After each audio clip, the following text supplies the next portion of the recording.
The Honourable Member for Eglinton Lawrence. Thank you, Mr. Speaker. By remarking that I'll be sharing my time with the member for Willowdale.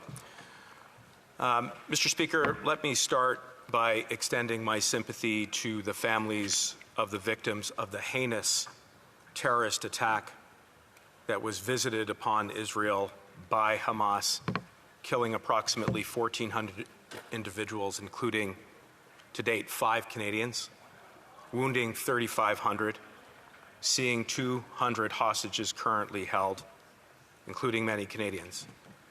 Mr. Speaker, October 7th was the single worst day of casualties visited upon the Jewish people since the Holocaust, and only hours after the hundreds of rockets were launched by Hamas into Israel, I received my first call from one of the community leaders in my riding of Eglinton Lawrence, and he was desperate. He was extremely anxious about families who were stuck in Israel, and so very quickly we sprung into action and started to connect those Canadians who were trapped with Global Affairs in the lead up to the evacuation effort. And I do want to take a moment to thank the members of the Canadian Armed Forces and Global Affairs for the tremendous work that they are doing even now, getting those Canadians home safely. I've also been spending an inordinate amount of time in my community, visiting Jewish day schools, going to a retirement home in my community at Baycrest, playing some piano, singing the Hatikva with the community. There is no way to convey the depth of despair and anxiety that the Jewish community is feeling, not only in Eglinton Lawrence, but right across the country, in their homes, at work, seeing their kids go to school, whether it's elementary, secondary, or in university campuses, by virtue alone of their Jewish identity, and this is wrong.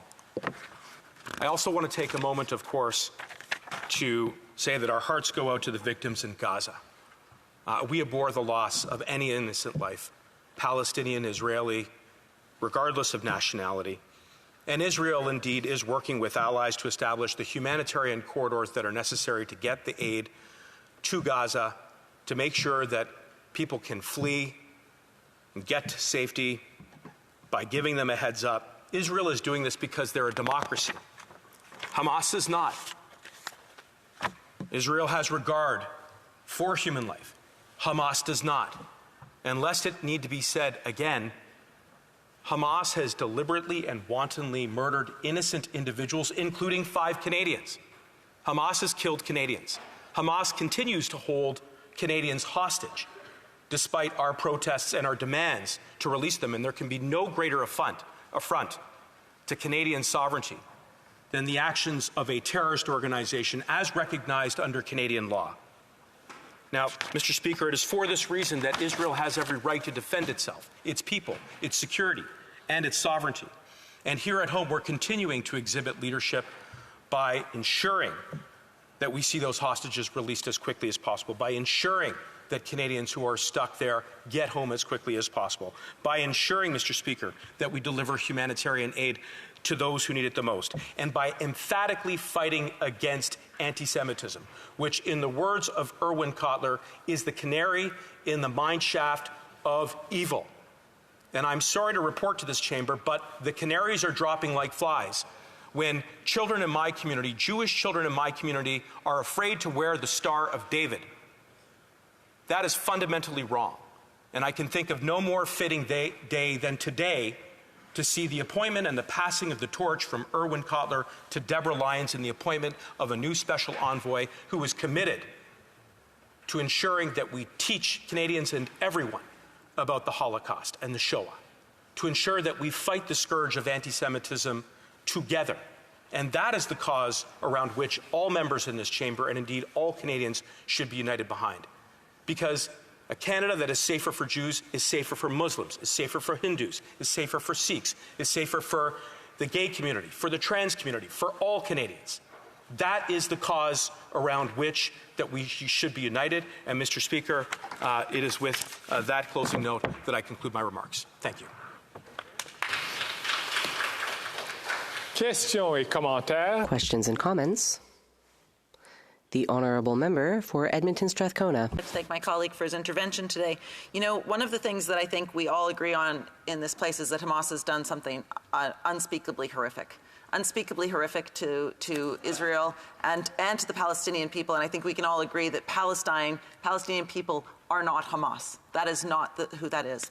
And so I would ask whether this member, who has a great deal of experience in public safety, whether or not he would agree with the statement that all crimes committed against civilians should be investigated by the ICJ. The Honourable Member for Eglinton Lawrence. My colleague for her question, and certainly I would agree that not only does Hamas not speak for the Palestinian people, they represent the greatest hurdle to peace in Gaza, to peace in the region. And that is why it is imperative that we recognize that it is a precondition of peace, that there is no terror. And there is one organization on October 7th that committed an act of terror, and that was Hamas. And what we seek now is justice for those who have fallen and obviously building back towards a path to peace. But there can be no peace in the wake of terror, Mr. Speaker, and we will continue to pursue justice. The Honourable Member for Sherwood Park, Fort Saskatchewan. Hamas, the perpetrators of this attack, are a listed terrorist organization here in Canada. However, Conservatives have been calling that also the IRGC, affiliated with the Iranian regime, the enablers of so much terrorism in the region by Hamas, by Hezbollah and other actors, also be listed as a terrorist organization. And this attack by Hamas terrorists is another crime that we can lay at the feet, ultimately, of the support and enabling by the Iranian regime. This member is a former Minister for Public Safety. He made the choice as Minister not to list the IRGC at that time, and I wonder if he can reflect on why he chose not to list the IRGC, and if he thinks that the new minister should proceed with listing the IRGC now. The Honourable Member for Eglinton Lawrence. Let me begin by saying, without any equivocation, that like Hamas, the IRGC is a terrorist organization, which is why this government designated them under the Immigration Refugee Protection Act for the purposes of ensuring that Canada cannot be a safe haven for any terrorist activity which would be facilitated by the IRGC, Mr. Speaker.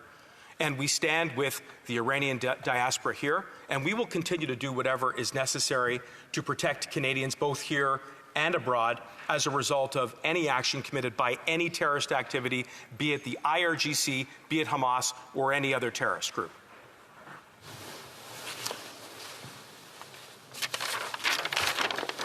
The Honourable Member for Rimouski, Nejat, Témiscouata, Les Basques. Thank you very much, Mr. Speaker. I would like to thank my colleague for his speech.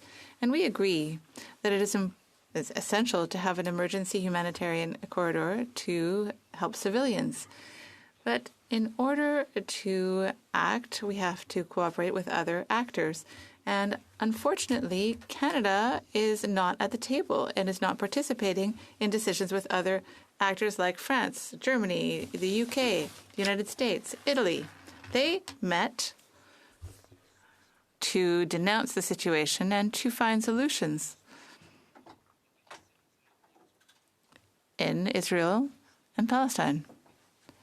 But Canada is not at the table, and I would like my colleague to explain how he thinks his government will be able to ensure its credibility on the international scene and to take its rightful place, to be an actor, not just a spectator. The member for Eglinton North has 45 seconds. Mr. Speaker, Canada has shown its leadership in the area of human rights. There are many examples, and the most recent one is the $10 million that the Minister for Foreign Affairs has already announced. And that money, that federal financing, will be used to help those who need it the most. So yes, there is a lot to be done to save lives in Gaza and in Israel, in the region, and Canada is there, and Canada will continue to be there in the future. L'honorable